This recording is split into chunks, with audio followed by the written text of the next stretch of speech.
choose, who would you fight? I'd fight my boss, probably. Really?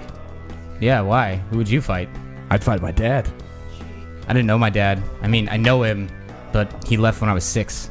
Married this other woman and had some other kids. He's like, do this every 6 years. He goes to a new city and starts a new family. Fuckers setting up franchises. My dad never went to college, so it was really important that I go. That sounds familiar. After I graduated, I call him long distance and say, Dad, now what? He says, get a job. Same here. Now I'm 25. Make my yearly call again, say, Dad, now what? He says, I don't know. Get cheat codes. It's November 5th, God damn it, 2015. Welcome to episode 70 of the Cheat Codes Podcast. Thanks for tuning in. We are really glad you're joining us.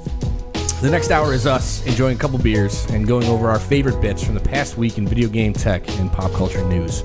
My name is Joe Erskine. I am your host, and we're standing in a church basement crying heavily into Meatloaf's bitch tits. Today I'm here with Cheat Codes producer and editor, Mr. Joe Jack's Raging Bile Duct Arroyo. Thank you. Cheat Codes contributor, Mr. Nikk Marla Golesh. Hello, I am an alcoholic. And we're pleased to be joined by Dabby Dad's Artists and Stellar J Studios' very own Mr. Ted Project Mayhem Wilson. Hi. What's going on, fellas? Yeah, there he is. And Mr. Corey Angel Face McDaniel. Hey! Today on the show, we're going to be making soap out of the following topics. Well, we can all start blaming Blizzard for all those Candy Crush requests on Facebook. Activision Blizzard purchased King for almost $6 billion this week. The loot drops in Diablo are going to be even sweeter, you guys. Am I right? Yeah. Horrible. Steam introduced a new item marketplace where players can introduce their own sort of user-generated content, and they're helping developers generate their own kind of marketplace for microtransactions. It's just a streamlined process, guys. Let's not jump to conclusions or go overboard here. To follow that appropriately, it's also worth noting that the Payday 2 guys are facing a huge backlash from their breaking of a promise of their microtransaction promises. By adding them into Payday? Yeah. They've added them into Payday after promising not to, but most importantly, it's noticed that the users have found a way to kind of bypass this altogether. Mm-hmm. So our topics are going to run together a little bit. Oh, that's nice. Should be interesting. For today's lightning round, we're going to pour lie on little kisses that are these little bits. We're going to take a minute to give each of our 2 cents on what we're catching up game-wise and what we're looking forward to in the most this holiday season. I mean, it's the time of year for releases, right? So the answer, obviously, unequivocally, is Dabby Dads. Obviously. That's right. What we're all going to be playing. Come on, guys. We don't pander over here. Look, come on. Pander away. Zuckerberg, we all know who I'm talking about, has been quoted saying that the initial sales of the Oculus Rift will resemble the slower rollout of the original smartphones. In related fake news, the folks at Palm Pilot have announced that their new VR platform, in which is just going to be which you take acid and use a stylus to poke people. It's going to be great. It's stylus, guys. Finally, Warren Spector used his keynote speech at PAX Australia to argue that games like Heavy Rain and Uncharted aren't making the most of the video game medium. I suppose he wants us all to use Epic Mickey as a reference point. Oh, zing. Yeah. Jesus. Low-hanging fruit, guys. It's November, and as the days get colder and the nights get longer, what better way to podcast than with a few beers? I'm not sure what any of that has to do with each other, but it really works. It's how we do. As if we really need an excuse anyway. This week, we're trying the Hoppy Quad Belgian-style ale from Victory Brewing, all the way out in Pennsylvania. Holy shit, guys. It's good. This is definitely one of the better beers I think we've enjoyed lately. Not to mention that it's a quadruple Belgian ale. Not a triple, not a double. So we're already having fun well before the lightning round. Probably more than we're allowed to normally. But I heard they recently added more hops to it. Anyway. Okay, we're gonna move on. Ted, Corey, thank you guys for being here. We're super happy to have you. Talk to us a bit about Dabby Dads, where it came from, and the like, and maybe give us a glimpse about what's on the horizon for you guys at Stellar J. Yeah, well, Dabby Dad is Dabby Dad's rather his. Get the name right. There are multiple dads, and they're beating each other. It's a game we've been working on for about a year now. We both came from animation, Corey and I, and we love animation, but there was just so much cool stuff going on in town, and we were getting really excited about video games. So we started going to something in town here called the Full Indie Meetup.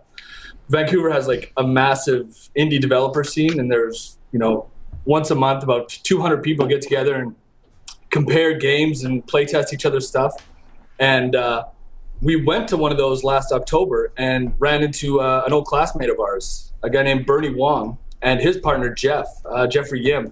And they had this super weird, super fun prototype they were working on, where it was a bunch of dads whipping babies at each other and then grabbing them to safety and bringing them back to their bases. We were blown away. Yeah, they had in their prototype, they had temped in the River City Ransom dudes with the baby Mario from Yoshi's Island. That sounds amazing already. That's fantastic. And so when we talked to him, we were like, "Oh man, a game where you play a dad and you throw babies." Like, "Oh, we may end up changing that later." And we're like, "No!" People love to throw babies. It's true. I do. Are either of you guys parents? Just curious. Corey is. Corey, I am as well. So I definitely understand the urge to occasionally want to throw a baby. So I thought you looked sleep deprived. I want to say that I understood everything you just said, but I'm pretty tired right now. So Because of that part where that script got to you a little late today for this episode. Yeah. That comes on the back of being a father for this. I totally meant to get the script out to you guys last night, but fatherhood happens from time to time.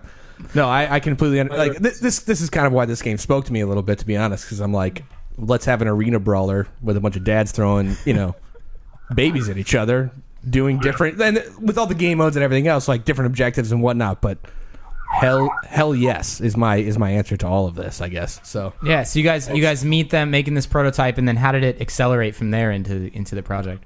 Well, they were like I said, Bernie was an old classmate of ours, and he had been he comes from an animation background as well, but they sort of drifted away from that, and we liked the game so much, we sort of offered our services, like, hey, you guys want to partner up on this thing?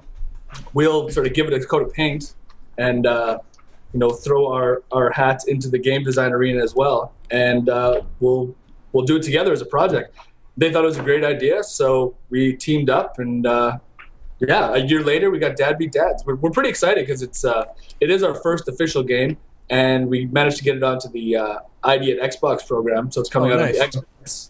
Yeah, it's pretty exciting. We're aiming for a February release for that, and we just released it on Steam about a month ago. Just under a month ago, yeah. Okay. You guys mentioned before we actually started recording the episode that you've been working in the game industry for a little bit too. You mentioned it was your first game, but you guys have done more work prior to this, correct? Yeah. We actually got our start doing licensed games. Like I said before, we come from animation, and we're working on a game called Cloudface, which is it's sort of Corey's original idea.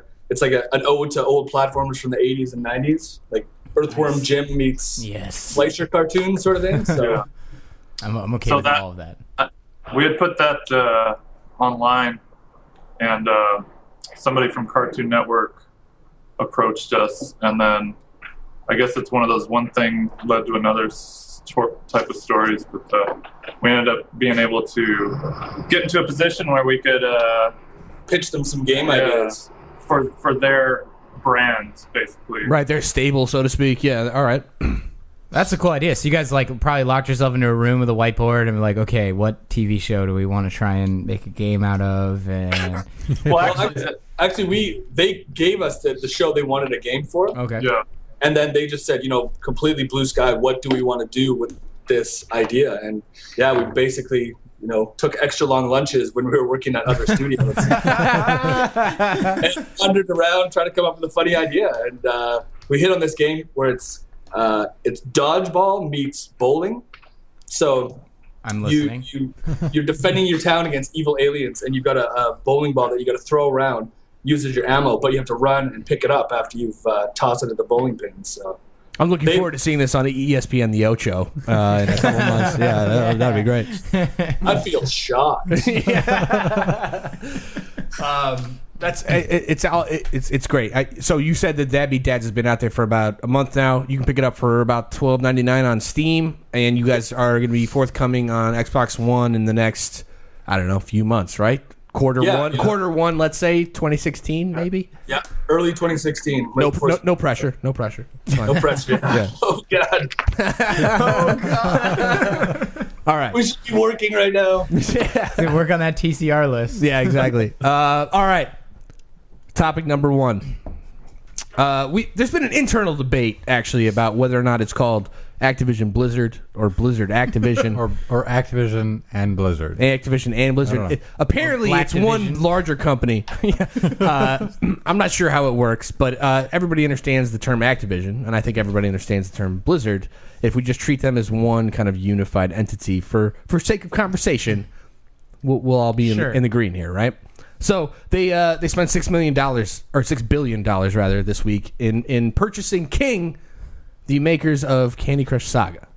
So their domination of the PC market, and a little bit of the console. This is one of those numbers where it's like, how do you like measure this? I feel like, well, you would say, okay, so Star Wars was bought for $4 billion or something. Correct. Minecraft for $2.5 or something, yeah. And then Candy Crush for $5.9 billion or something. It's like, are these reasonable numbers? It means it's how many more billions of dollars is it better than Star Wars? Is that what you're asking? It's like I stopped using gold in Diablo 2 and started just selling with stones of Jaden or something, or Jordan. So I don't remember what it's called. Yeah. Stop being a nerd.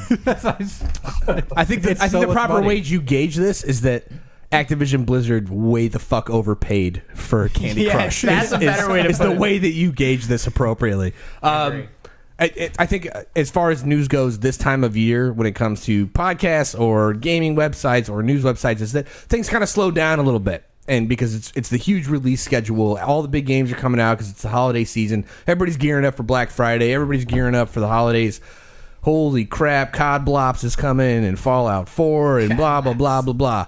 Awesome. And this is all a very good thing because now it's a great time to be a gamer. Like, no hate. But when something like this kind of happens in A, a business space, but B, in a consumer space where we have to kind of turn around and be like, holy shit, $6 billion just got spent on Candy Crush Saga.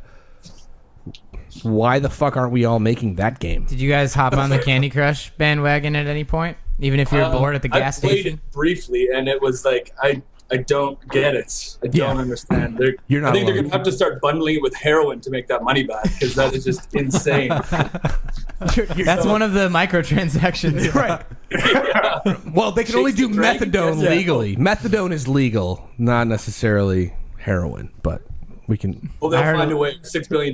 They got to make that money back. Exactly. Right? Yeah. It's the Chase the Dragon saga. The Candy Crush Chase the Dragon. Yeah, that's gonna happen. Like it's the People part. exchange DLC. It's the part where you get there and you look at the map and you don't get to the part where they enter the Chase the Dragon section and you have that one friend on Facebook who's like all the way at the fucking end and you're like, who is this dickhead? It's like, oh, he's my church group. Right, yeah. And that's fine. That doesn't make any sense to me. Like. Candy Crush is like, okay, sure, they made like $5 million a day back like 2 years ago or something. No big right. deal. But that's a lot of money every day. But sure. Like, does that warrant like spending $6 billion to buy a company? Or let's put this in context a little bit. So between Blizzard and Activision, let's do a little list of titles here, right? So let's think about Blizzard, where we have things like Here's the Storm and Hearthstone, crushing it right now. Right. And then previous titles like World of Warcraft, Diablo, StarCraft, all that stuff is in the stable. And then you think about the Activision side of things, which is Call of Duty, Destiny. You know what I mean? Where you talk about the console space, dominated. You talk about a PC space, dominated. So from a business standpoint, like taking control of a mobile space makes a certain amount of sense. And if it costs makes a lot of sense. They're willing to spend $6 billion to do it, then this is absolutely the right move, right? But they already have Hearthstone, which is completely mobile. Like they have the capability to release mobile games. Like why do they need some game that's not like tailored to orcs and humans at all? Like just some random company they spent $6 billion on. I feel like it. Well, I think part of that is this is just a total guess on my part, but there's the orcs and human stuff is it's young male demographic, and Candy Crush is like it's moms, housewives, grandmothers, people who don't normally play games. So if they want to get into that market, that's where video games are heading for the most part. So Candy Crush is like it already owns housewives' minds. That makes so much sense, except for the fact that they already have World of Warcraft, which is the most generic or like role-playing MMO out there, where you can have housewives and children playing it already. Like, why? But you can't play it on your phone. But you can play Hearthstone on your phone, which is Warcraft themed. So Sure. like, Yeah, but theming something is not the same as making it accessible.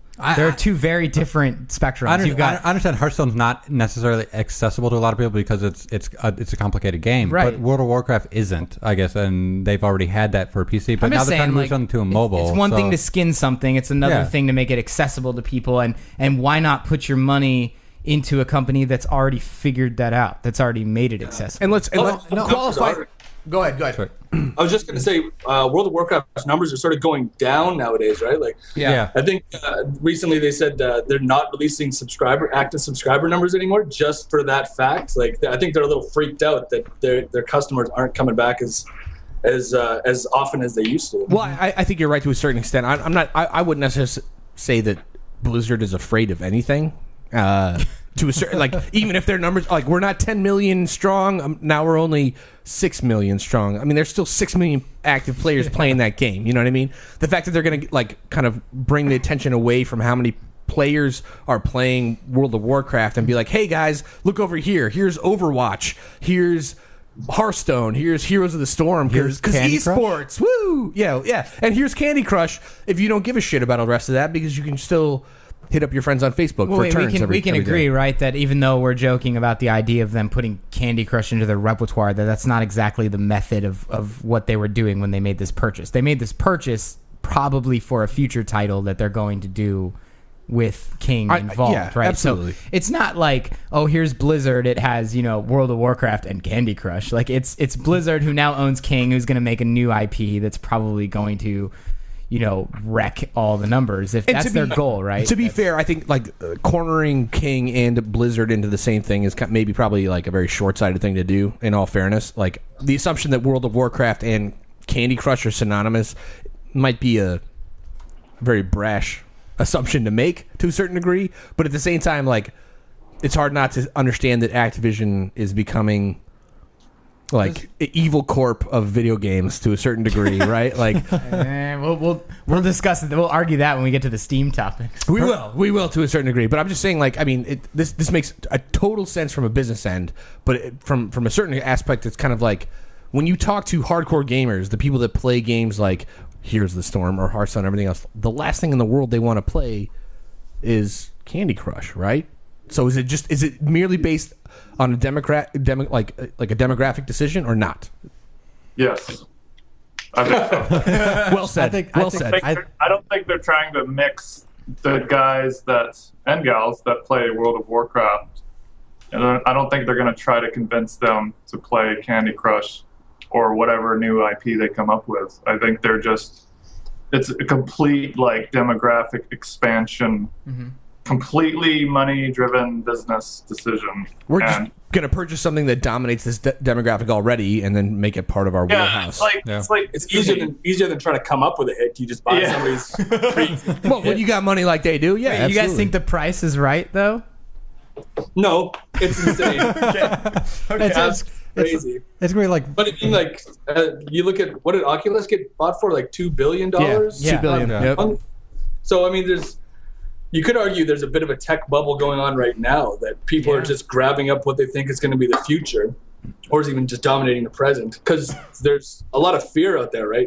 Because you look at Angry Birds, Arroyo was dominating the world, and they're coming out with this movie, and all of a sudden they just shit the bed, and their company sort of gets chopped in half, and they're losing money. And I'm sure the guys who are running Activision Blizzard saw that and like, oh man, this could happen to us too. It's less likely because Angry Birds was just the only thing they had, but it's got to be scary for those guys who they got to keep their solid gold yachts on the water somehow. Sure. I gotta feel like more like Kane is just ecstatic about it. Like, oh, we didn't get to that point where like we're we're selling our company and everything. Well, they did sell their company, but I feel like we're not to the point where we got to not sell our company for $6 billion.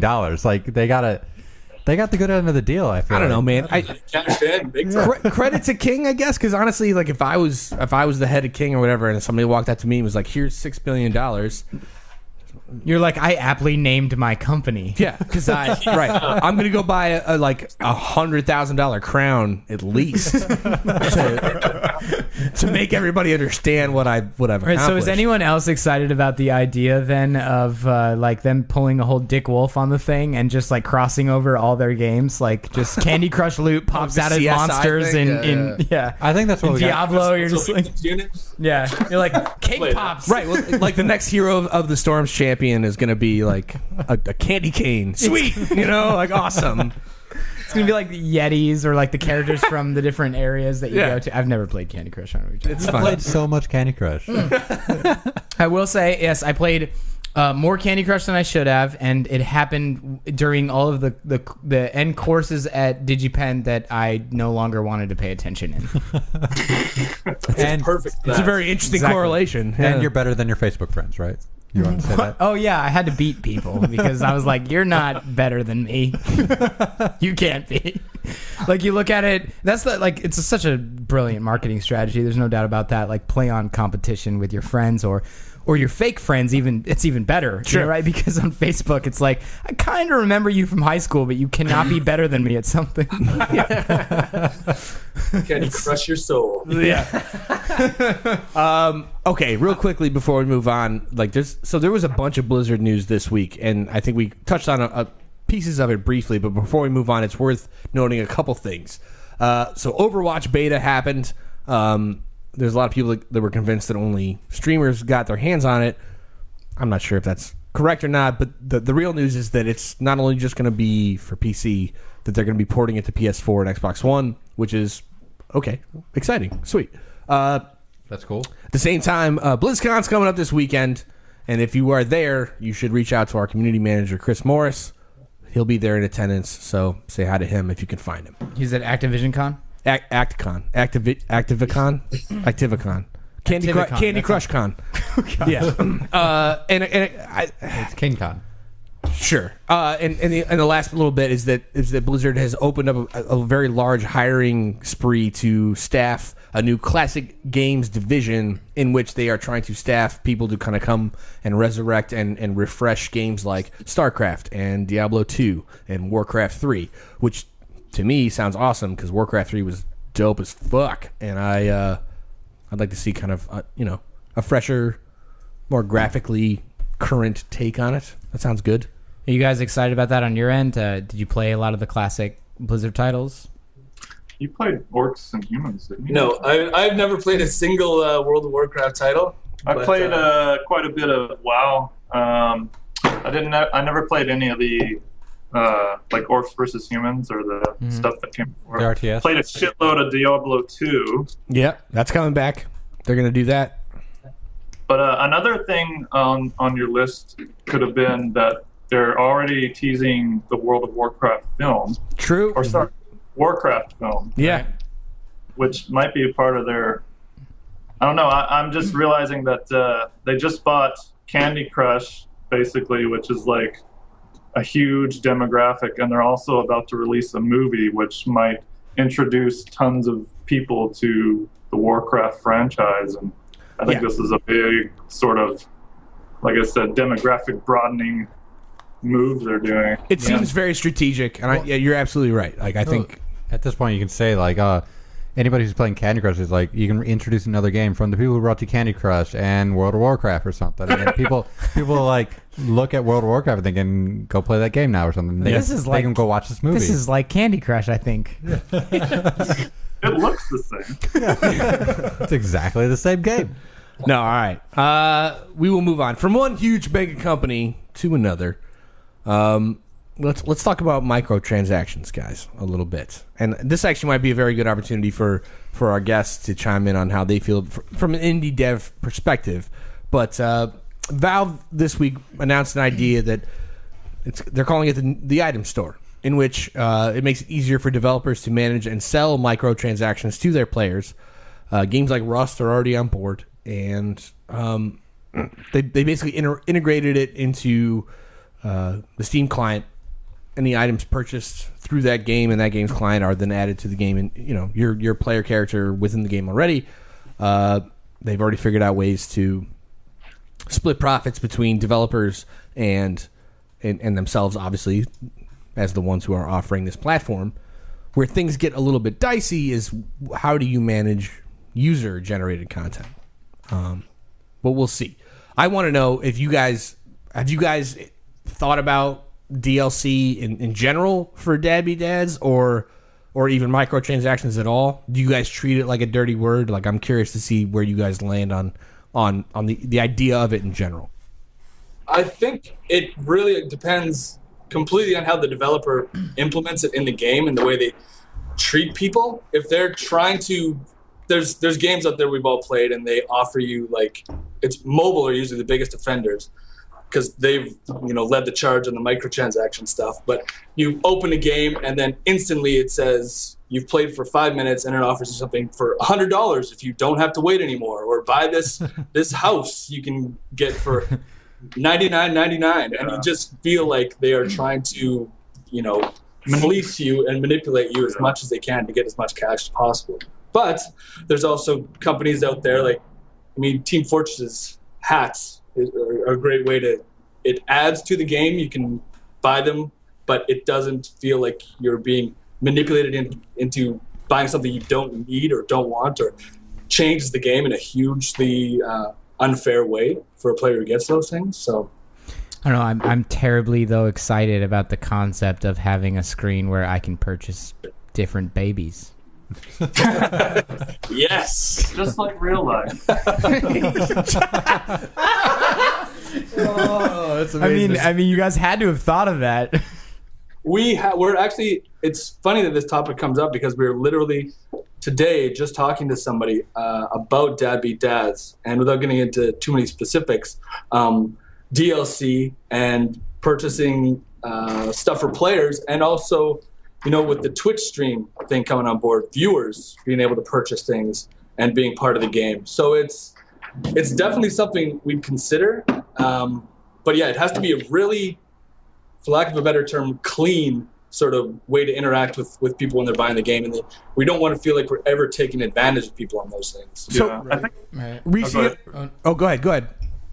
I was just gonna say, I think it'd be pretty straightforward with Dad Be Dads, because we could literally make a new dad and charge like $1 for him, or something like that. Or we could make a stage where you have to build a fort, and it takes 2 hours. But if you want it to be built right away, $99.99. I think you guys have figured out microtransactions. I got to tell you, I think you guys figured it out. A pillar or blanket? Will fort? the baby help you build the fort? Is that child labor? I think you guys should do like movie themed dads, like have Indiana Jones's dad, like the Sean Connery, like angry asshole dad, and then have like Kevin Costner from Field of Dreams dad, who's like, if you build it, we'll beat dads or something, and all that shit. So bad. It'd be great. It'd be great. I think it's worth noting to a certain degree with this topic involved, it's that everybody understands microtransactions, at least maybe from like a journalistic or forum based attitude, that it's again a dirty word, right? They're like you were saying, Ted, we had one of the associate producers from Bungie on a couple weeks ago, and we were talking about the Bungie microtransactions that were coming into Destiny and how they were only cosmetic. Meaning they didn't change gameplay. So like if people want to pay for that, like you can do dances, you buy new shit like that. Right, and I think that speaks to your point where like if you offer something like that, then that's kind of just the way you want to spend your money. It doesn't affect gameplay. It's not a play to win or like pay to win scenario. Or you know pay. What I mean? It's either like the two common themes of like the negative side of the spectrum for microtransactions is pay to win, right, and pay to not wait. Those are the two things that really hurt. It's very. That's very much how it is here, I guess. I was just thinking like in China or something, or like in Asia or something, they have a completely different model where it's like you want to pay money to actually do it or something. So when you when you start up the game, like you're explaining, it's like, oh, do I want to pay $99 to buy this new data or something? It's expected, I guess, or something, like you buy it right away or something. Well, it's a way. I think from that, it's more of like a cultural thing where it's about showing respect. Like, I don't mind spending money on that in that regard. I think from a Western perspective, it's more about like, oh, these motherfuckers are just trying to fleece us for my money. I already paid $60 for a fucking game. Why would I pay any more for anything extra? You know what I mean? But I think there are ways that you can introduce it appropriately that don't make it feel like you're just being fleeced, you know? Yeah. And that's part of the problem, too, with, like, the introduction and the huge explosion of free-to-play games is it's sort of... I mean, you don't expect the regular guy on the street to understand exactly how much time and money it takes to make a video game, but the expectation that they should all be free means to a lot of people they should never have to pay for anything ever. Yeah. And that makes it really difficult for a lot of people to keep making games or put a roof over their head. And I mean, not that you should feel sympathy for somebody who gets to, live their dream basically. But at the same time, the reality is games cost money to make, and there's got to be a way for people to get a return on their investment somehow, right? Right. Yeah. Without being a mustache twirling villain when they're, basically just installing a slot machine on a mobile phone and manipulating people's emotions into making the purchase that the game developer wants them to make. So it's a balance. It's always a balance. Yeah. I like that you mentioned that because it actually reminds me of some similar stuff related to casinos where when you're just trying to make the money, you're gonna design something that just brings income in. And just recently they had somebody here out in Seattle who went to a casino and they played a slot machine that's highest payout is like $50,000 or something, and there was a bug in the software. It started paying out and never stopped, and it hit like $8.5 million before anyone in the casino noticed that it was still rolling up. So they gave her a check for $80 and sent her on her way. Fuck off. Really? Yeah, because it was a glitch. So they were like, sorry. Still counts, man. Yeah, there's got to be some shady lawyers out there who would take that case. Yeah, absolutely. And equally shady lawyers who are like, nope, loophole, $80 check. Have a nice day. Yeah. Better call Saul, motherfucker. You know what I mean? That kind of thing. Okay, so we can all agree that to a certain extent, like, microtransactions make sense when done correctly. But what about implemented correctly and Valve? introduced? What does that do with Valve? Well, the whole Valve thing to me makes sense. Like, they're just trying to support developers who want to maybe perhaps integrate this into their game, right? Why not offer that service and then we split a profit? Again, smart business decision and they, Valve is a company that has resources to be able to offer that to their developers, right? Anybody that has a Steam game like yourselves, if you guys wanted to turn around and do this, you can now do it through their item store platform, right? Have they reached out to everybody on Steam? Like, did you guys get like a message or anything that was like, hey, we offer this new service and you can integrate it super easy. Here's how. Is that... No, we actually haven't heard anything from Valve. Okay. I mean, part of that is we haven't signed up for the workshop program, which I'm assuming a lot of that stuff is coming from. Yeah, I think that's accurate, actually. Yeah. Okay. Yeah. So no, we haven't heard anything from Valve specifically. This is actually another company we're in talks with. So the Valve stuff is sort of completely new to us, partially because we didn't really see Dad Beat Dads as a game like that, where it would have microtransactions or new characters to buy. We just thought it'd be a self-contained sort of, self-contained experience. And then later on, if there was stuff that people were really liking, then we do like an expansion, some sort of DLC. So yeah, that makes sense. But we're also doing some mobile development stuff right now, and there's masses of books that have been written on the subject of like social media and monetization of gamification of mobile devification. We're like buzzwords. Yeah. Everything ends with vacation. It's a real paradigm shift. So synergy. Agile development. Scrum. Yeah. So it's a real.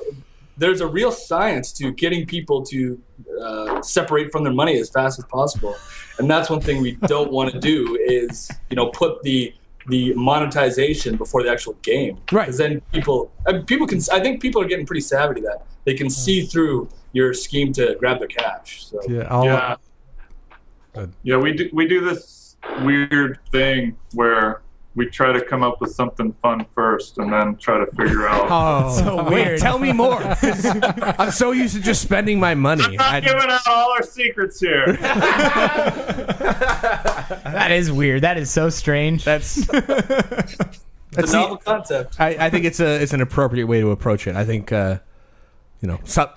substance over style, so to speak, if that makes sense. Well, at the end of the day, it always depends on what your goal is. I mean, is your goal to make something you're proud of, something you'd play, something that you get home and you could sleep at night about making, or is it about just like looking at your bank account?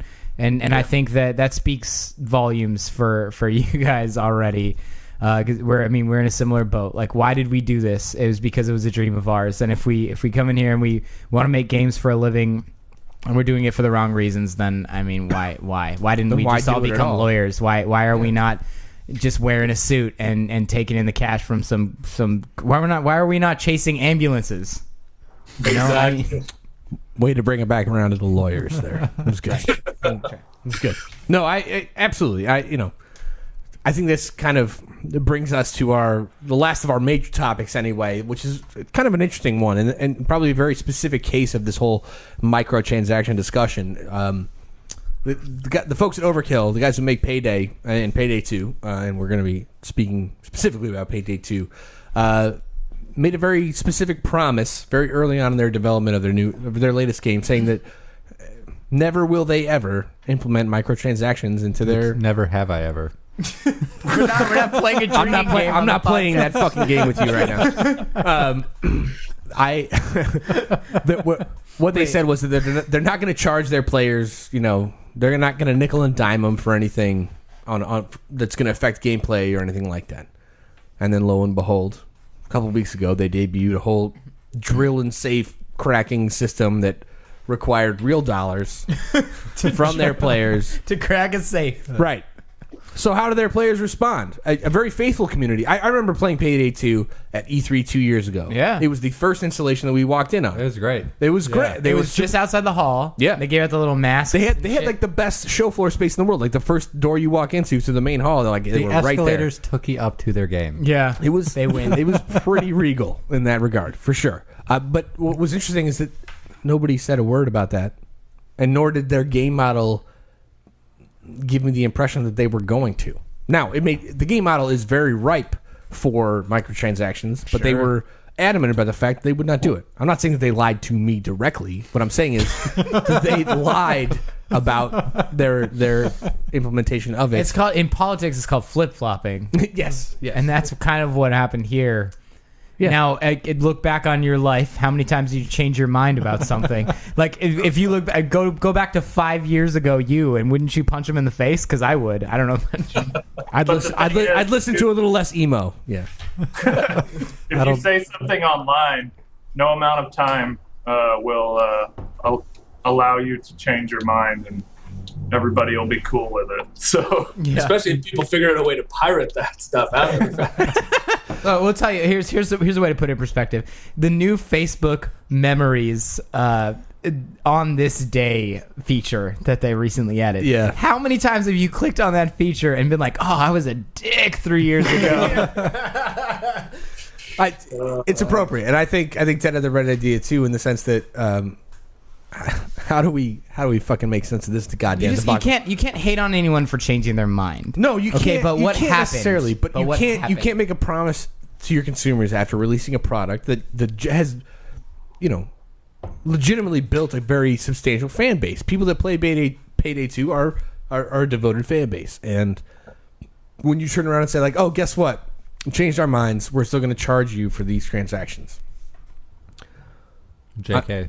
Well, how do they respond? In short, they built a fucking mod that basically bypasses all of their paid DLC and purchasable goods transactions, where it's like, oh, if you download this, you can just get everything for fucking free. So fuck you, Overkill. So I can, not for nothing. Like, I mean, it's fucking shady as fuck, but it speaks very loudly as a response from your own playing community that they're going to turn around and be like, yeah, you can do whatever the fuck you want. We're just going to keep playing your game and not pay you any more money. So the way fuck off. I look at this is like, if they included the files and everything to actually like explain the balancing of these weapons or something, if they included all that that memory inside of your download, then the modding community has the right to actually access it. Sure. The modding community, basically, when you're playing a modded game, you're not playing the legit version of the game. You're not playing what everybody else can mode. play. Yeah, you're playing vanilla. So I don't know. Like, it's not really a big deal. Like, I don't feel like they're breaking any rules or something for like releasing this content that is available for the game, because you're playing an invalid version of the game in a way. Like, you're not playing the actual game. Joe, you want to jump on this? Sure, but I'm interested in everyone's opinion on this. But yes, that's true, and I agree with you to that extent. Yes. But we're reaching this really scary territory. The reason why this topic I think is so important is because it gets really weird when you start dealing with things that actually cost real fucking money. Like, you spend money on this thing, and somehow you no longer have to. That sounds a lot like BitTorrent to me. And then they take it, what happens when they take it to the realm where this mod can actually implement that feature into this like Steam store that we just talked about, where you can actually sell your microtransactions to other users for real money. Now, I should clarify this by saying that that's not the case here. This mod did not do that. But what's to stop other mods from doing it? And when is it going to turn into a lawsuit? Because now we're dealing with mods that are actually infringing on real things that cost real money, not things that happen in the game. So I'm curious what you guys even think about that scenario. Well, I think that is a huge point. That's the biggest part of it all, is that it does cost real money for these guys to create this stuff. But at the same time, if you tell your community, we are never, ever going to charge you guys for these things, and then you do, I mean, you give them the moral high ground to go in there and start ripping the guts out of your game and putting it available for free for everybody online.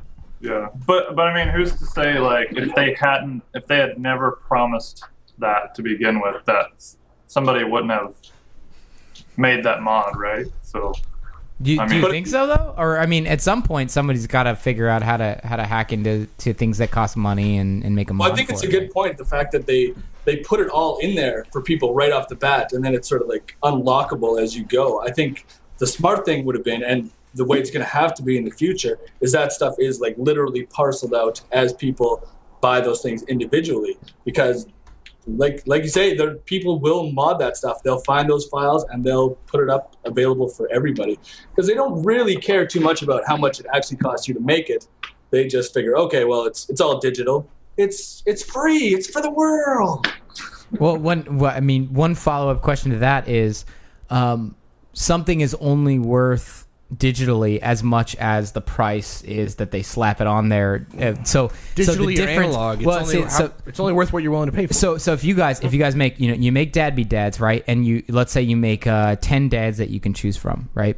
Now, at some point, you guys were in a room and you made a decision to either charge for the other 5 or not. If you didn't make that decision, then you have 10 dads that are free, conventionally speaking, for this argument. Or you have 5 dads that are free and 5 dads that are not free. And then does that suddenly make it more justified that if somebody mods it and makes it free, that it's not worth the money that it was for? Or this is kind of like the argument, I suppose, if you were to say, I were to like modify my own skins for a League of Legends game or something, and when I play the game, all my skins for every character looks differently than what people paid for or what they actually have. Or if I made a skin that I had look exactly like a paid for version on my client, it would look like that, but on other people's clients it wouldn't, or something. I would get the satisfaction for modifying it, but it wouldn't really matter because I don't have a legitimate copy of the game. Like, I don't feel like any modification to a game makes it not a legitimate copy of the game anymore or something. So a violation of DRM then? Well, okay, it's not a violation. It's a modification. It's a mockery or something. So there's no laws being broken or anything. I can modify satire, if you will. It's a satire in a way, yeah. So I don't know. Like, I'll sum up the question with how gray is the area? It's tough though, because if you eat a cheeseburger I mean, if a cheeseburger could be infinitely replicated and you could eat that cheeseburger and it kept going on forever, Star it's a lot Trek. easier to Go justify on. than Go just, on. I'm taking this cheeseburger. That's our next project, actually. Infinite cheeseburgers. You heard it here first. Folks. Kickstart the shit out of that because I'm going to give you my child's fucking All that college money. fund. Infinite potato salad will be the second iteration. I can smell $6 billion already. Yeah. 5.9. Does it smell like cheeseburgers? Oh, Doesn't- sorry, but I cut doesn't you. that, Go ahead. Doesn't this sort of get into the same territory of when Valve announced that they're going to let people sell mods, and then they Right. quickly turned their tails and ran when everybody bitched about it? Like it's starting to get into the same sort of. It absolutely is, and Valve walking back on the mod thing. I mean, long story short, that's going to come back at some point, I'm sure. Like Yes. Valve's not going to let that die, but this is more of kind of like dipping the toes in the water, being like, let's give a little bit of power to the devs and see how their communities react by, like, if they decide they want to introduce microtransactions, we're just going to streamline that process. And this is a way for us to make a little money, for the devs to make money. The thing I think that we're missing, however, is how do you regulate user-generated content? When you have a game, for instance, like TF2, which is proprietary to Valve, if people are just making hats and guns and loadouts for fucking, the pyro and shit, like, you can sell that for a certain amount of money, and I'm sure Valve understands that. But if you guys were going to turn around and decide that, like, we're going to allow a Steam Workshop mod to come in and generate stuff for Dad Beat Dads, like, how do you split that profit? Like, if they're making content for your game, just like some Uber fan or something decides that they're going to be generating, like, cool dads like, let's say Michael Keaton from Multiplicity, or I'm digging deep right now. We're gonna eat a dolphin. Yeah, so absolutely. or Marlon from Finding Nemo, for instance. Let's say, like, just good dads, good movie dads. I'm just saying, like, how do you guys end up, like, do you split that three ways where, like, Valve gets that money because they built that platform and you get a certain amount of money, and then the user who generated that content gets a little piece of money? I'm like, how do you guys feel about that? It might be a cop-out answer, but I think we just wouldn't do that. I think we would just make Wash our own- hands of this. I think we would that's the just right make answer. Our own ads and charge what we wanted. But that is a good question, because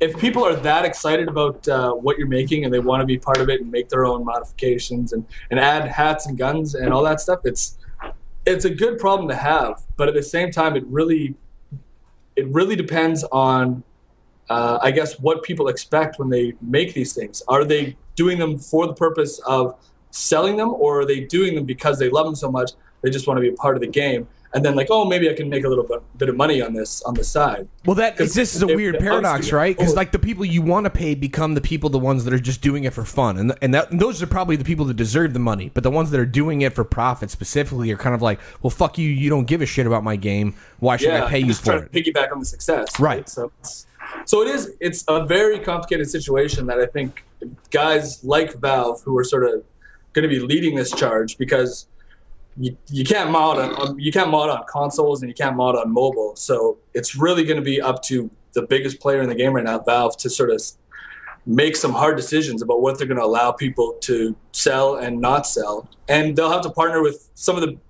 Let's face it, that's not really an indie issue. It's going to be the big guys who have the money to throw around that at the end of the day are going to decide what gets through the gate and what doesn't. So I mean, ideally, it would be like Valve gives every developer their own sort of option on how to split the profits from stuff like that. So it's not just a clean line among multiple games. Sort of thing. I don't know. I imagine seeing it like Valve gets 30%, the other 70% is up to you guys. You know what I mean? Like, how much you take versus how much you give to the user generated content. I'm just curious, like, do you think modders should actually be, like, given some kind of equity of the game for modding a game that they didn't create? I don't know. That's a how whole to different answer wheelhouse than what Yeah. they're doing now, and I think that's Well, what they're we were not. alluding to. They're doing a thing where they're not giving them anything right now. at the moment They took that because away. they took it away. They took that away. Like, so people are making mods for these games, and they're giving people mods of content that is created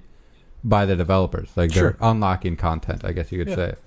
It depends on how you look at it. There are modders who do it for a hobby, and equally so, if you want to be a modder who do you can do something like that. And I know a handful of people who get legitimate jobs in the industry as a result of being a modder or a level designer from map designer for whatever. It's a common thing. So definitely, but should they be paid for making a mod of a game that they didn't have any part in? I guess it's complicated. Well, it's weird, right? Because if like I say, we come from animation, and if I were to make a fan short, animated short starring Mickey Mouse or something like that, if I tried to sell that short, Disney would be on me in a second. Yeah. But because of the way video games are, you basically, if you make this mod for yourself and release it for free, then it's a bit more of a slippery slope, or a gray area rather, because like you say, it's no longer the actual legitimate copy of the game. Right. So the fact that these guys want to start charging for it, it necessarily makes them professional developers now. And then guys like Bethesda and Steam, when they team up and offer these things for sale, it just makes it that much more complicated for people to charge for those things. And they are professional now, even if they're only making $1 or $2 off their mods. But they're professional now, and they got to be regulated. Wouldn't it be more likely that they just follow like the suit of like, oh, Disney's just going to sue us, so I can't make this mod for this game in a way? Like, isn't it more likely that we're not going to be able to make mods and Disney's going to sue us for making some Avengers mod or something? The answer is no, in my mind, because more and more games are coming across the board, like specifically about Fallout 4. It's coming like they're trying to offer mod access through PC and consoles. Like they're taking very firm control of the way that they are offering their content to their consumers, but also trying to understand how the consumers are going to try and manipulate it. I think I don't know. It's a weird flux thing, and I think like this whole idea is going to be very indicative of where it goes. It's going to be in the next few years. Yeah, I think it's just going to take a while to figure out. That's all. Yeah. All right, we got to move on. Yeah. No, go ahead. I was just going to say the next year or two is really going to be there's going to be a lot of test cases going up all over the place. And I think we'll see some results pretty soon, whether it's people like it or people don't. Because at the end of the day, people are going to vote with their money if they want to buy these mods. Yes. They don't. They've been free for years, right? That is like right now. That is absolutely the right answer. I think that's people are going to vote with their fucking money. All right. Lightning round, everybody. Now the game show part starts. So get ready, motherfuckers.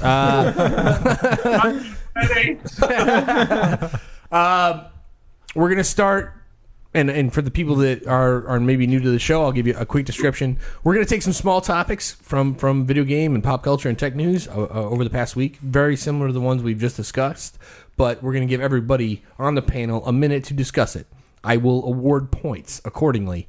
Sort of like whose line is it anyway? Points don't fucking matter. Just use your minute wisely, okay? But just whether you sucked or not. Right. I'll let you know. Now, the rube or the rub, so to speak, in Shakespearean terms, is that our guests will award me points. Yeah, when he goes, you guys get to give him points so that it's fair. I'll give you 1,000 points right now as long as you give me 11 points. Right, he knows how this works. Yeah, I'm not opposed to bribery. And then producer me needs to step in for just a short moment and say, pick 4 probably for each topic. So one's going to be eliminated for the purposes of time. We're already running a bit late, but we're going to eliminate one person from the next 3 topics, okay? So if you don't get to go, don't take it personal. We're just doing it for the sake of time, all right? Let's just eliminate our host. I'm going to eliminate myself from the first topic. I want to hear what everybody's excited about to play this winter. This is October, November. This is the fall winter release schedule for PC, for console, for everything major that's coming out. It's happening right fucking now. So I'm very curious. If you're not going to be playing or haven't been playing Dad Beat Dads, because you should. It's $12.99 on Steam right now. Go Buy get a copy for yourself and your dad. That's right. Father's Day is only like 7 months away, guys. Plan ahead. If you haven't signed him up for Steam already, then you're fucking failing as a son or daughter, for that matter. Nikk Golesh will have a minute to talk about what you're looking forward to. Yeah. Or what you may have missed this year that you'd like to go back and play. Go ahead. And go. All right, I'm pretty excited for that Metal Gear Solid game coming out. I think it's called Phantom Pain. And I heard it's coming out next year, baby. First quarter. I also like EVE Online.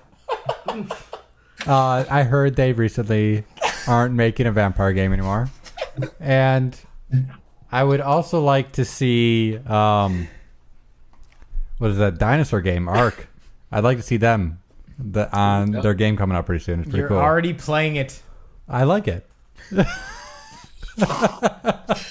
I can see. I love how you're just staring me in the face while you say all of this. seceding the remainder of your time? I heard Metal Gear Solid's going to be really good. I'm not sure about Konami anymore, though, because they're closing their studios. But The LA studio. the game's still coming out, I hear. For the next Metal Gear. 2 seconds. And you're done. Call it. And that's it. I heard it's good. I'm going to reward you 812 points. What? For pretty good. for a lot of no points. reason at all. Jesus. I just love the whole past tense thing, and I honestly I was sort of turned on by the fact that you just kept staring at me while you said all these things in a very threatening Wow. way, and whatever, it's I fine. haven't known a person that I haven't stared at that hasn't been turned on. Okay, well, good for you then, Mr. Arroyo. Okay. Let's give our guests a buffer of one more minute for you to talk before they show I'm gonna just show us all I'm having into a place of shame. There's a little bit of a struggle for me because you have an erection already, and I feel like I need to keep it. Yeah, I'm also excited to play Metal Gear Solid because I have it, I own it, and I played the first mission, and I get some people get busy, and so did I, and I'd love to keep playing that game. Okay. There's that, obviously. I mean, who cannot? I mean, if you don't say Star Wars Battlefront, I'm at this wilting, point, just so you know, I'm wilting. dude. You know what? If you don't play Star Wars Battlefront at this point, I mean, that's what I'm most excited We're for. not friends anymore. If DICE doesn't pull it off, so be it. I mean, that's been the story of most of the games. Battlefield game. Battlefront field, whatever you want to call it. But Star Wars Battlefront's what I'm most excited for, and I hope that it's a lot of fun. But I don't know. Maybe it won't be. Okay. Jetpacks. Hoverboards.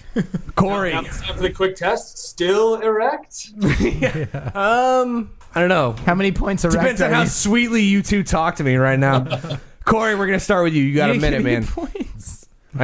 You got 5,000 points, Joe. All right. Whatever. Wait, that's too Exactly. many. I don't think I earned that. Nick was better Corey. than me. How Corey. am I supposed to top that? I think I don't know why I'm excited, but I'm excited to play Fallout 4. But the reason why I don't know why is because I won't have any time to play it, and I don't have an Xbox One or a PS4. I do have a PC, so that's cool. But I won't have any time to play it. But I'll probably buy it and then play it for as much as I can and enjoy it. I'm a little weird too because I like to play old games. I've actually been like super obsessed with Elder Scrolls lore lately, and I want to play Morrowind, the main quest, and that's what I'm gonna do. Because I'm weird. I just want to play old games because I played through it. I played through it when it was new, and didn't touch it again.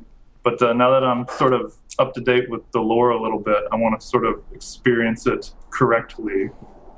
Dude, That was exactly 1 minute. I'm serious. Like I literally am- stopped at exactly a That's minute. like 5,001 points. I want you to know that you just you treated my boner like a baby. You put it to bed very sweetly, and I don't know. I appreciate everything you just said. That's all I'm gonna say. Well, and time. I mean, time is a big thing, and that was, Management for use of minute. I'm awarding you 7,000 points. You aren't the Congratulations. first person who said that to. Congratulations. And dear listener, you should be aware that they can't see the clock I have counting down. So exactly. That was all done by feel. Corey just crushed it. All right, Zen. Very zen. like the micro machines, man. Just like Yeah, Talking time. super fast and then convincing me to buy something. That's good. Yeah. Ted, you got a minute, buddy. All right. Well, I'm probably most excited to try out Halo because The fourth Halo was a real bummer. I did not enjoy that at all. Because I'm such a huge fan of the first and even the second, with the humor and sort of the way they contrasted the ridiculousness with the amazing gameplay and mechanics. And hopefully they get back to that with the fifth one here. No. Fingers crossed. And I'm also actually really excited, hopefully if it comes out this year, to see what the mobile port of Super Meat Boy does, and if they actually do a good job. If they actually make it. If they actually do that. If it comes out and sometime this year and we get to see what they've been working on, I'm really excited to see that. So That had to be over a minute, so that's no way. It's not. 9 seconds left. I think, yeah, you did. You've done well, sir. Because I am a large, let's say, Team Meat fan. I'm going to give you 7,001 points. Don't worry, guys. There's two more topics to go. My It's fine. favorite part of the show is when the guests care about the points as much as you do. It's so good. All right. Why don't I know because you usually govern it. So you introduce the topic, and then you go first on the next topic. All right, I'll go first on the next one. Mark Zuckerberg is claiming that the Oculus Rift will sell slowly on the market at first, much like Palm devices or first generation smartphones in general. Is this a good analogy? Is he under-promising? Here's how we sort this out, ladies and gentlemen. Go.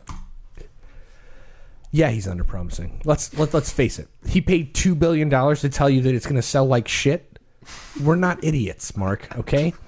Let's understand something. It may sell or smell. It probably smells like shit. It will sell slowly at first, but I think your at first is not like 2 or 3 quarters worth of we've only sold 100,000 units.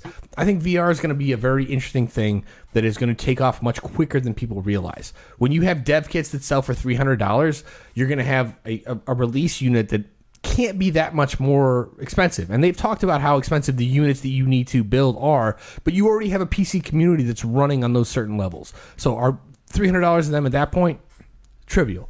I'm not saying that the release unit will be like that. I think the Oculus is going to do a lot better than he thinks, and I think Zuckerberg is being a bit coy with it. All right. He for our guests, he had 3 seconds remaining, and feel free to reward him as little points as you feel like. Can I do it? Please. he's got a grudge. Well, I was going to be a dick, but I completely 100% agree. I think it's a complete bluff. I think people are going to they're going to start building virtual reality rooms in their homes. So I think it's going to... Don't blow your minute now. Oh, shit! Oh, sorry. I give you 5,000 points. I'll take 5,000 points. Yeah, All I think right. this episode's going to be called Very 5,000 good. points. Yeah.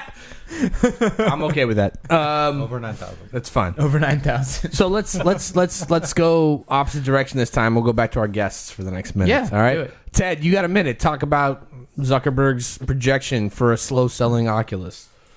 You know what? It is very possible, only for the fact it's very possible that they could underperform, only for the fact that you have to convince regular people out there to buy this thing they've never really heard of. There's starting to be some penetration with the guy on the street about what these things actually are.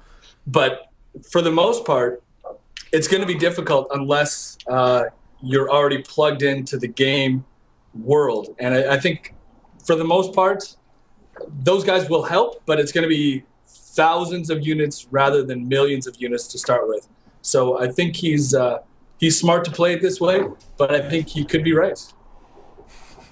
Cheers. Well played. I'll award you 7,002 points. Can I give him 100 points for saying penetration?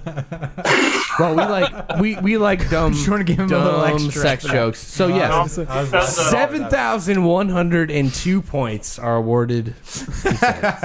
Congratulations. I guess I did pull a bit of a boner there. Oh, Zing. thank God this is a podcast. All right, Corey, you got a minute, sir. Yeah, I agreed with everything you said. It's I think he's bluffing. I think it's going to do pretty well. I think all they have to do, I think all it's going to take is like some celebrity, like Kanye West. Kanye West. Kanye West is going to put on, and he's going to say, "Oh, this is amazing. Oh, it's amazing," and then everyone will accept it as mainstream. That's one theory. Is that a minute? Plus 30,000 points to Corey for agreeing with me. Thank you. Oh, there's something going. Collusion. No, I think he's right though. Like all it takes is that celebrity endorsement. All of a sudden, it's like VR becomes the Air Jordans of your face. You know what I mean?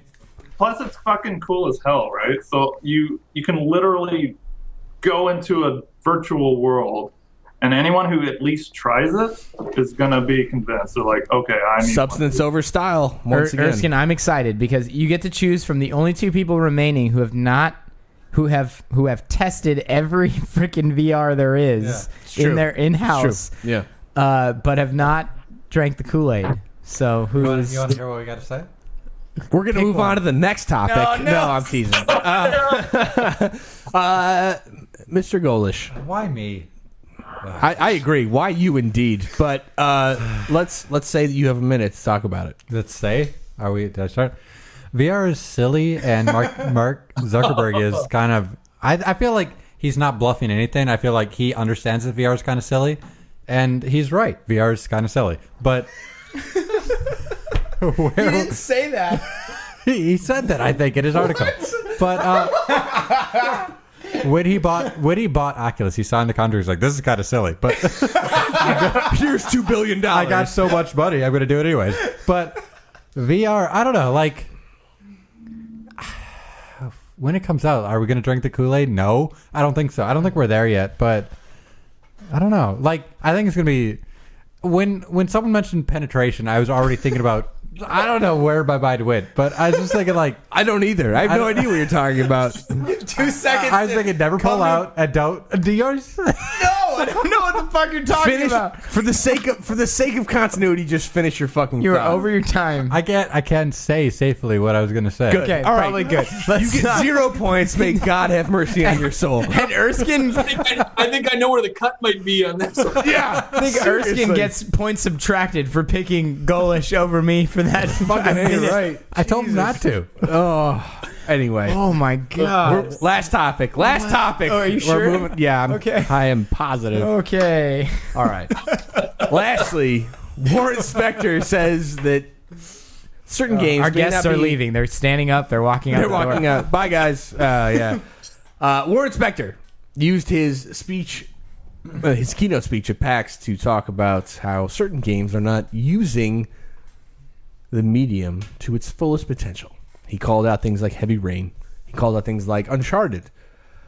I think it's very interesting that a guy like Warren Spector calls out two very specific games from a last generation to talk about games of this generation and how systems are getting used and how they're being utilized.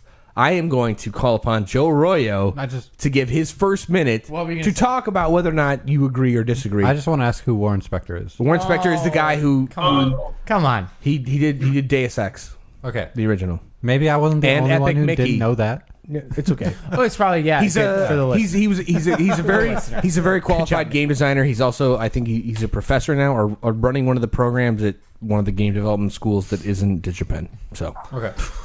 great. Joe Roy, you have a minute to talk about whether or not Warren Spector is right.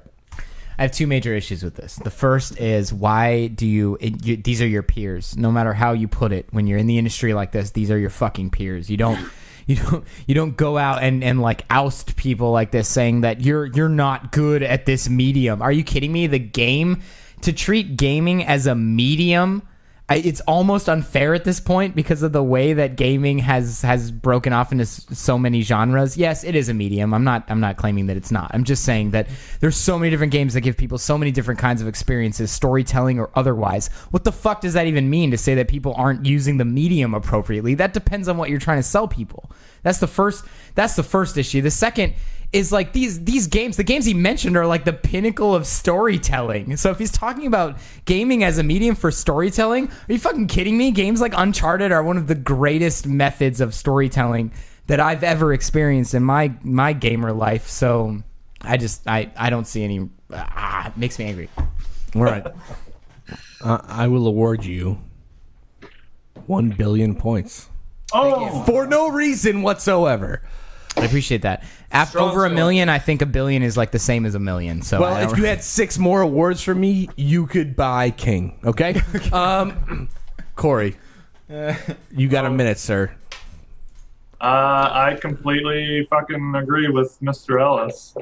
I think it's pretty tactless. Like you said, you don't want to sort of attack your peers like that. But I feel like I don't really like games like Uncharted, and it's very frustrating, especially like games like Metal Gear, where you just sit there and watch a cutscene for 30 minutes, and then all of a sudden a prompt comes up that says "Tap A, tap A, tap A," and another cutscene shows up. Like, I really hate games like that, and I completely agree with them. So that's my opinion. I'm gonna love when they award get you polarizing, though. It's great. 1,000,000,001 points. Oh, you dick. Crushed it. Ted, you got a minute. Chime in. Yeah, I am not a fan of games that try and be movies at all. I just want to be able to play the game. I don't think the facial expressions, the animation, the storytelling is there yet to be able to give people the same experience in a game that they get from a movie. I want, I'm a guy who likes arcade games, though. I like, fast shooting action. I don't want a lot of long preamble. Whenever there's an NPC, I'm just jamming that button as fast as I can. Then shut the hell up and let me be able to start swinging my sword or shooting my gun again. So I think they're two different mediums, and I think maybe video games will be able to do that in the future. But right now, they should be games and not try and be second-class movies. Until dawn. Until dawn.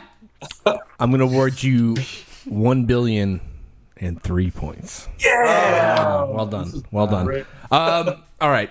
It's my minute. The last minute here. All right. Here we go.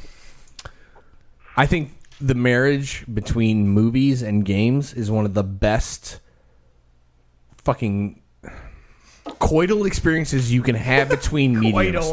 Because I'm going to tell you right now, when you take an interactive something and put it inside gently and smoothly into something that is visually exotic and really rich in its narrative, like, you have a beautiful fucking thing. We've seen things like Rockstar games, for instance, like, that are purely like based on some sort of Scorsese cinematic or something like that.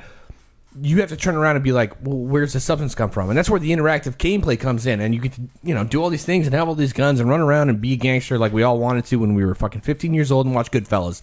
Awesome. Let's turn around and understand something, though. What separates games from movies is the interactivity. As long as we can keep that separation, we're all going to be better off. They're all make-believe. I like this. I like that they get to award you, because this is clearly two different ends I was of the spectrum. Absolutely. Go for it. How many points does Josh get? It's 1 point. Well, Can we give negative points? Yeah, you can. Yes, you can. You can do whatever you want. I disagree with you. I really appreciated the use of the word coital, so I'm going to give you 1,000,004 points. Oh my goodness! Thank you. That Don't let the host win. was very generous.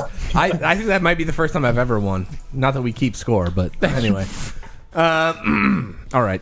I think we've done it, guys. I love this the most. That last lightning round topic was definitely the pinnacle of the lightning rounds we've had so far, where I've never seen so much of a polarized opinion. Totally. Like a proper divisive issue. It's absolutely great. I love that everybody had a completely different opinion. Yeah, absolutely. Thank you, fellas, very much. Episode 70, Cheat Codes Podcast. I think we're about to call it. Mr. Wilson, Mr. McDaniel, we are very, very grateful and so glad you could find the time to hang out with us. Tell all the folks listening where they can check out Stellar J and Dabby Dads, and where they can stalk you on Twitter or other social media venues?